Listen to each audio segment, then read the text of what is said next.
اللہ الرحمن الرحیم۔ میت کے مال کا بیان۔ صحیح بخاری شریف میں ہے کہ میت کے مال سے سب سے پہلے کفن وغیرہ کا پیسہ دیا جائے گا، پھر اس کے بعد میت پر جو قرضہ ہوگا وہ اس کے مال سے ادا کیا جائے گا۔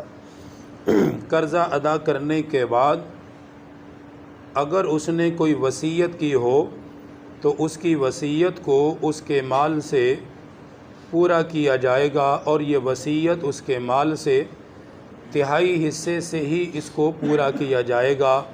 یہی آپ صلی اللہ علیہ وسلم کا عمل مبارک ہے۔ یہ اس حدیث مبارکہ میں اہم ترین ایک مسئلہ یہ بیان فرمایا کہ جب کوئی فوت ہو جائے تو اس کے مال کا استعمال کس طریقے سے ہوگا۔ یہ مسئلہ بہت ضروری ہے، اس کو سمجھنا۔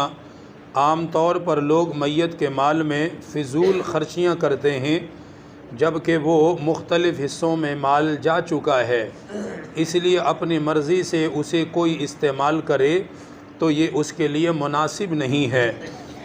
اگر کوئی مر جائے، اس کے مال میں سے سب سے پہلے اس کے غسل، کفن وغیرہ کا انتظام کیا جائے گا۔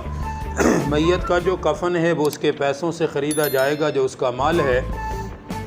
اگر کوئی اپنی طرف سے خود دینا چاہے ہدیے کے طور پر تو وہ اس کی اپنی مرضی ہے، اس کو اجر و ثواب ملے گا، وگرنہ سب سے پہلے میت کے اپنے مال میں سے اس کے کفن کا یا اس کے غسل کے جو اخراجات ہیں، جو معاملات ہیں، وہ اس کے اپنے مال سے ان کو ادا کیا جائے گا۔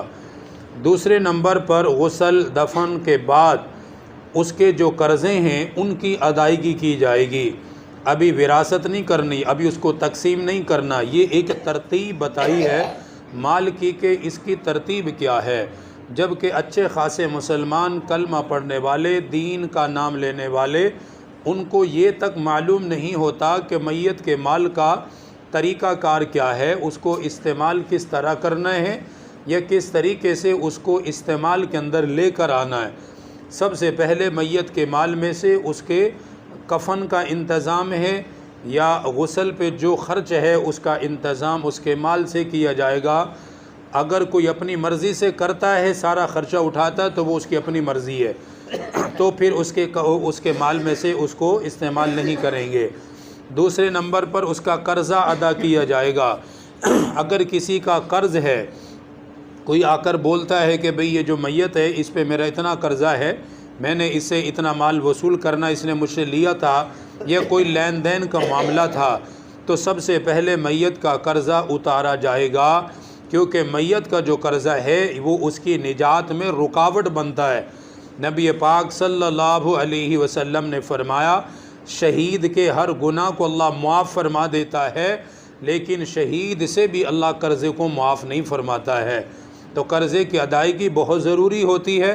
عام طور پہ اس پہ بڑی سستی ہوتی ہے، بڑا بھائی دے گا جی، فلانا بھائی دے گا، وہ بھائی دے گا، ادھر سے آئے گا، حالانکہ یہ بالکل ناجائز ہے۔ سب سے پہلے اس کا جو مال ہے، اس کے پیسے ہیں، اس کی زمین ہے، میت کی جائیداد ہے، وہ سب اس کا مال ہے۔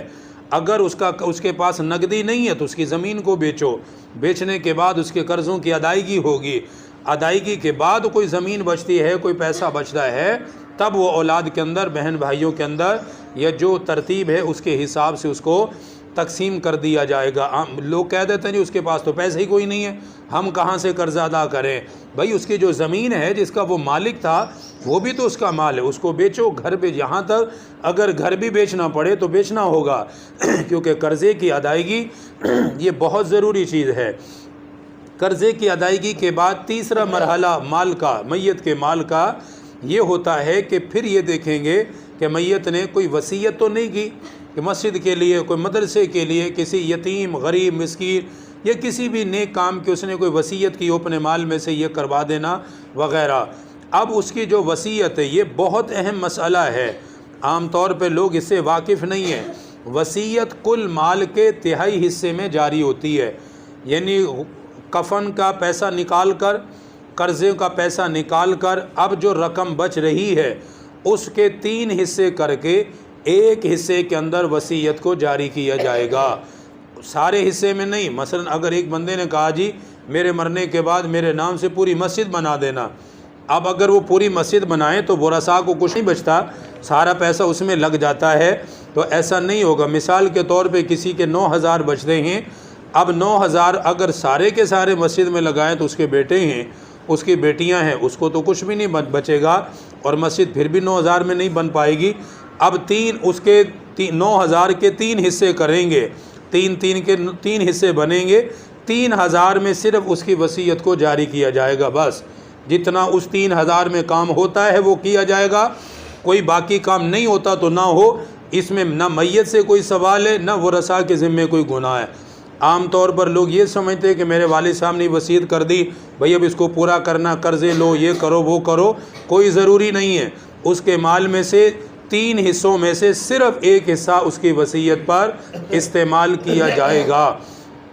اگر ورثاء اپنی مرضی سے زیادہ لگانا چاہیں تو ان کی اپنی مرضی ہے، باقی اس معاملے میں اس سے پوچھ گچھ نہیں ہے، صرف تیسرا مال کا حصہ وصیت میں جاری کیا جائے گا، اس سے اس کے جتنی وصیتیں وہ سب تیسرے حصے سے پوری ہوں گی۔ کسی کو دینے کی ہیں، کسی کے ساتھ اس نے وعدہ کیا تھا ویسے ہی خدمت کا، ہمدردی کا، یا کوئی بھی اس نے وصیت کا تیسرا حصہ مال میں سے تیسرا حصہ اس کو دیا جائے گا۔